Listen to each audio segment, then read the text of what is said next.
Morning guys! Today is February 14, 2018. Valentine's Day na. Mag-almusal muna tayo. Ayan. Black ang coffee ko. Hindi ako uminom ng may cream. Uminom pero bihirang-bihira. Natin siya ng sugar. Ito ang aking sugar. Kain na. Kain tayo.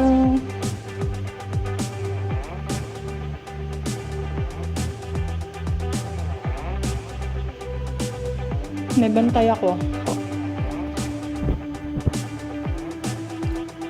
Say hi. Asher. Yan si Asher.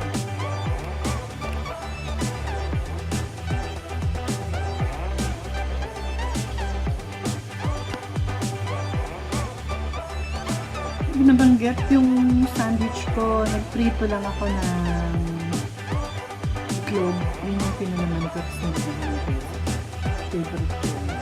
Kasi ito, nagkakape na lang ako. Ang baon ng hobby ko, ganito din. Tapos natin.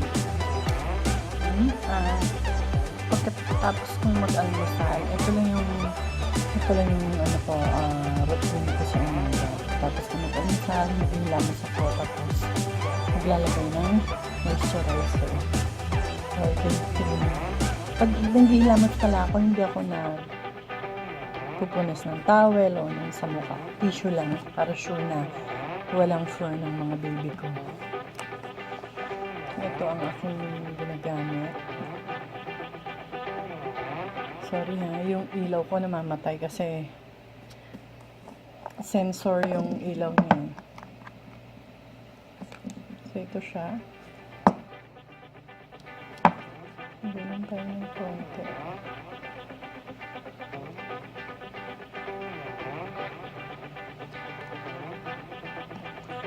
Split lang natin. Yung skin type ko pala is sobrang dry. Ang bango nito. Amoy siya cucumber.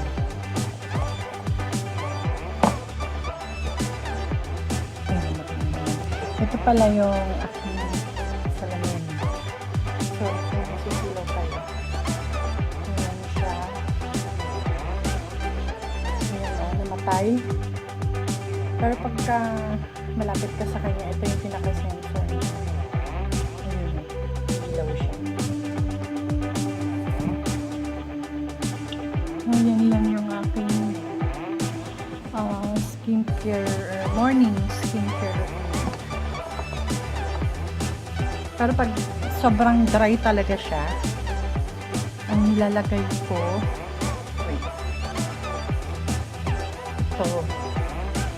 ito muna yung aking pagdaras maghilamas, ito muna yung ina-apply ko. Ganda nito. So ayan, alas 2 na. Ngayon pa lang ako kakain. Hindi, 1:40 pa lang pala. So tinamad ako magluto. Mamaya na lang ako magluluto ng paksiw. Ito ang kakainin ko. Prito lang ako ng 3 itlog. Kain tayo guys. Kaasar yan o. Yan o. Yan o. Si Shane. Alam nyo ba, nagpapasuklay naman siya. Pero pagdating dito sa ilalim, ako, mag-aaway kayo. Tingnan nyo. Oh, buhol-buhol na oh. Ortin yan eh. So, ang ginagawa ko, pag mahaba ng ganyan, inaahit ko. Meron akong pang-ahit.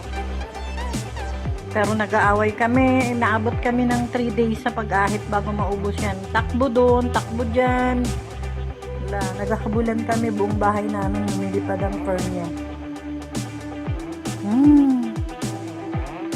Yan, naglaba ako kagabi. Ngayon, iba-down ko na siya.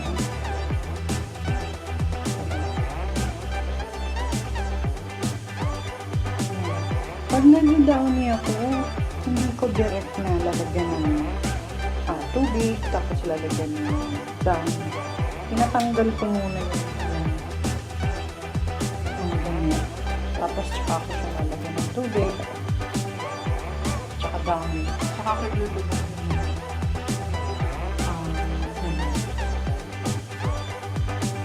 so, ayan, wala na siyang laman. Ilagay ko muna dito yung mga laman.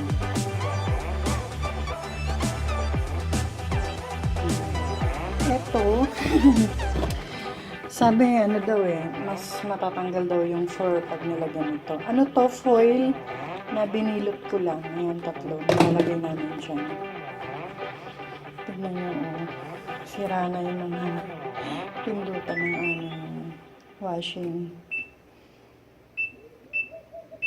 Cold, hot. Lagyan natin sa maximum.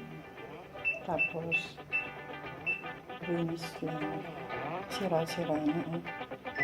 Lubog na. Nilagyan ko na ng tape yan. Kaya lang, wala na, sira na rin yung tape. Kasi sobrang tagal na nitong washing machine namin. Sa 12 years na. 2 beses na rin itong nasira. Yung bang hindi na siya nag-spin. Minsan naman nasira, nag-spin siya pero hindi na siya nagpipiga. Yun. Buti na lang may Pinoy kaming nakilala dito na gumagawa ng Samsung washing machine. So, na-save pa namin yung washing machine. Na-experience nyo na ba yung naglalaba kayo dito? Tapos yung mga nilalaban nyo, is nagkakaroon ng puti-puti. Ilang beses na namin na-experience yung dati. Yun pala, madumi na yung washing machine nyo. Hindi kasi nasabi na madumi dahil puno na yung filter. Kasi lagi ito naman yung tinatanggal, pero ganun pa rin. Ang ginawa ko, sabi, dapat daw pag naglalaba ka, at least once a week or every 2 weeks, nililinis mo siya, lalagyan mo siya ng tubig, konting sabon lang, tapos paandarin mo siya ng walang gamit para nawawash niya daw yung mga dumidikit na sabon yun Diba minsan parang may nababakbak. Yun. Tapos, ginagawa ko din once a month naman, punuin ko siya ng tubig. Tapos, tsaka ko siya i-drain. Tapos, yung dito, hindi ito kabitan ng naalisin ko yung basurahan. Hindi ito kabitan ng hosa. Kasi yung kabitan ng hosa, diba dun sa pinakalikod niya sa taas. Ito, may ganito siya, Tatanggalin mo yan. Lahat nung dumi na naipon sa kanya na nakadikit, lalabas dyan. Madidrain niya na mabuti yung mauubos niya yung tubig. Kasi minsan kahit nagdidrain yung nagdidrain yung washing machine natin, hindi naman siya nauubos May natitirang tubig sa ilalim. So, dun nyo siya bubuksan. Yun, nakatulong yun. Isa pang tip, malakas pag ganun sa damit, yung may puti, yung Tide. So, hindi na kami gumagamit ng Tide. Mula nung hindi kami gumamit ng Tide, ang ipinalit namin is Ariel. Hindi na siya nagpuputi-puti. So, maaaring dun din yung sa sabon.